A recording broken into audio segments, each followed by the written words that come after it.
इकरारुल हसन ने वो काम किया है जो काम उलमा का था।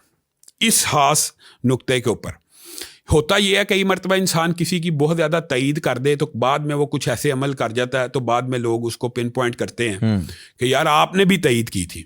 मैं कहता हूँ वो बाद में पिन पॉइंट करें या ना करें, ये अमल इकरारुल हसन का काबिल तहसीन है और हम उसको खराज तहसीन पेश करते हैं, बल्कि सलूट पेश करते हैं कि जो उसने जली आमलों के खिलाफ एक मैदान खोला। लेकिन एक बात और भी कहना चाहता हूँ इकरार साहब को भी और सारी ऑडियंस को कि जो पकड़ा जाता है वही जैली होता है, बाकी सब असली होते हैं। अभी आपने कहा हर गली की नुक्कड़ पे कैसा शोबदेबाज बैठा हुआ है, और आपको पता है इस बंदे के खिलाफ आज से 2 साल पहले भी मैंने कैंपेन की, जब इसने जूती सुंघा के लोगों के जिन निकालने का दावा किया कि वलीउल्लाह की जूती से लोग भागते हैं। और इसके खिलाफ मैंने तब भी कैंपेन की जब इसने ये दावा किया, इंटरव्यू में दावा किया कि मैं सोता नहीं हूँ। 18 साल नहीं, इसने कहा मुझे नींद ही नहीं आती। और ये ऐसे जो दावे हैं, ऐसा बंदा वलीउल्लाह हो सकता है? और फिर क्या वलीउल्लाह का मनसब इस बात का मुतकादी है कि वो उसको क्लेम किया जाए? वलीउल्लाह को पता होता मैं वलीउल्लाह हूँ?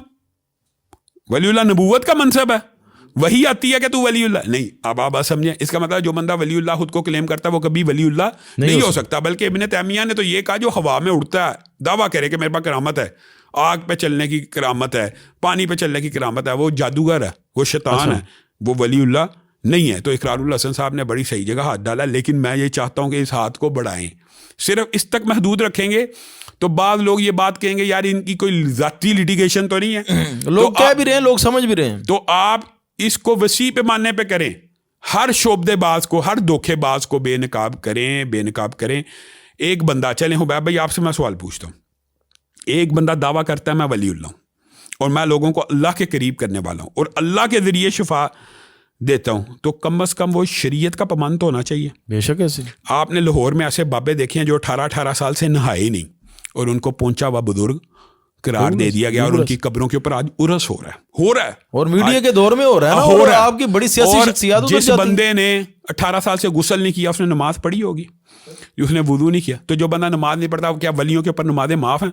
ये इकरारुल हसन साहब को चाहिए था ना, उसके पास गए हैं तो उसको जाके कहते हैं तू हमें फजर की नमाज करवा के दिखा, तू जुम्मा पढ़ा के दिखा।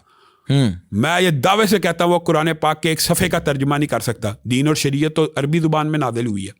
आप सफ़े का कह रहे हैं, उन्होंने कहा आप ऊपर से कुरान पढ़ के सुना दे तो नहीं है, तो तर्जुमा तो बड़े दूर की बात। चारों कुल शायद ना सुना सके। हाँ बिल्कुल। तो फिर ये उलमा की सवाल से क्या जिम्मेदारी? उलमा की जिम्मेदारी ये है कि वो इकरारुल हसन काम कर रहा है तो भी, इकरारुल हसन काम नहीं कर रहा तो भी इनका भांडा फोड़ते रहें, इनके खिलाफ तहरीक चलाते रहें, गाहे बगाहे अवाम को ये बात बतलाते रहें कि ये छोटे छोटे शोबदे जादू और जिन्नात के ज़रिए भी हो सकते हैं और ये माहिर होते हैं। और मुझे दुख होता है कि पाकिस्तान में जिसको थोड़ा बहुत शोबदा आ गया वो अपने आप को वलीउल्लाह क्लेम करता है। बिल्कुल। आप मगरब पे चले जाए, मैं होके आया हूँ, वहाँ पे ये लोग अपने आप को इल्यूजनिस्ट कहते हैं, मजिशियन कहते हैं, वलीउल्लाह नहीं कहते, धोखा नहीं देते। और इससे ज्यादा वो करते हैं वो ऐसी हरकतें कर जाएं कि अगर पाकिस्तान आ जाए तो बहुत बड़े थोड़े दिन पहले पता चला, एक प्रोग्राम में सुन रहा था कि ये जो liberty of statute of liberty है, इसको कितने दिन गायब रखा गया। हाँ, तो फिर इस तरह के जो लिबर्टिस्ट होते हैं तो वो अगर पाकिस्तान में आ जाए इसका मतलब है वो तो कुतुब अब्दाल का दावा कर देंगे। तो फिर ये तो सोचना चाहिए, अवाम को सोचना चाहिए।